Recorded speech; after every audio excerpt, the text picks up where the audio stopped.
अब देखिए, एक होता है भौतिक मानचित्र। आप देखते होंगे कि कुछ ऐसा नक्शा होता है जिसमें पर्वत, पहाड़, पठार, मैदानी भाग, महासागर ये सब दिखाया जाता है। उसको कौन सा मैप कहते हैं, कौन सा नक्शा कहते हैं? भौतिक मानचित्र, है ना। भौतिक मानचित्र कहते हैं इसी को। मैप, इंग्लिश में मैप कहते हैं, नक्शा कहते हैं, फिर मानचित्र कहते हैं इसी को। तो भौतिक मानचित्र कौन कौन होता है? जिसमें आपको पर्वत, पहाड़, पठार, मैदानी भाग ये सब जो दिखाया जाता है उसको भौतिक मानचित्र कहेंगे। एक होता है राजनीतिक मानचित्र, जिसमें आप देखेंगे कि किसी गांव, शहर या फिर देश, राज्य ये सब जो भी भाग होता है, या पूरा दुनिया का जितना देश है, ये सब का जो सीमा निर्धारित करके दिखाया जाता है उसको क्या कहते हैं? राजनीतिक मानचित्र कहते हैं। एक होता है थीमेटिकल मानचित्र। ये थीमेटिकल मानचित्र क्या होता है? इसमें जलवायु संबंधित मानचित्र, कि किस जगह किस तरह का जलवायु है इसको दिखाया जाता है। जनसंख्या का मानचित्र, उद्योग का मानचित्र, वनस्पति का मानचित्र, जो किसी खास इस सब वस्तु का या इस तरह की कुछ जो उद्योग है, रेलवे लाइन है, परिवहन मार्ग है, वायु मार्ग है, इस सब तरह का जो नक्शा दिखता है वो सब क्या हो जाता है? थीमेटिकल मानचित्र, है ना। तो थीमेटिकल मानचित्र भी हम लोग जान गए। अब देखिए, अब जानना ये है कि जो रंग होता है, रंग मानचित्र में कुछ खास रंग का ही प्रयोग किया जाता है। तो इसको भी हम लोग जान लेंगे कि ये खास रंग किस किस चीज से संबंधित है।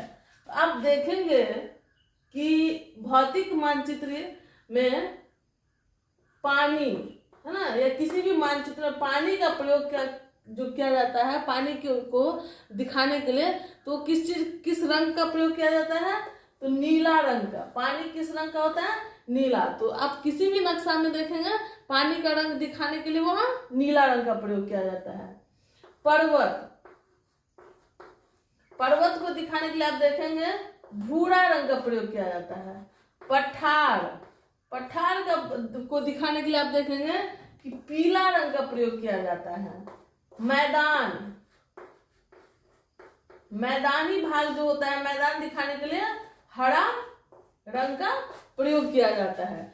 इस तरह से आप देख रहे हैं कि कुछ खास रंग निश्चित है मानचित्र में प्रयोग करने के लिए। इसीलिए इसको भी जानना जरूरी है कि कहीं हम देखेंगे कि भूरा रंग का शो कर रहा है तो क्या समझ आएंगे?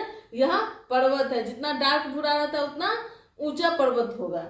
पठार, जहां पे पीला कलर का प्रयोग होगा तो हम समझ जाएंगे ये क्या दिखाना चाहता है? इस एरिया में पठारी भाग है। हरा रंग का प्रयोग करेगा तो क्या समझ आएंगे? मैदानी भाग का यहाँ पे जानकारी देना चाह रहा है। नीला है तो क्या है? पानी का यहाँ पे स्थान है। तो इस तरह से आप देखेंगे कि आप अगर ग्लोब देखें या किसी वर्ल्ड का मैप देखें, नक्शा देखें, मानचित्र देखें, तो आपको दिखेगा कि अधिकांश भाग में नीला रंग का ही प्रयोग किया गया है, जो क्या दर्शाता है कि पृथ्वी पे अधिकांश भाग क्या है? पानी है। तो इस चीज को हम लोग समझ गए। अब देखिए, सारा कुछ इस बुक में जितना कुछ है वो सब हम बता चुके हैं।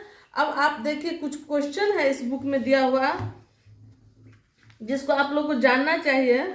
वो क्वेश्चन ये है कि जमीन के बड़े भाग को कागज पर दिखाने के लिए प्रयोग करते हैं किस चीज का?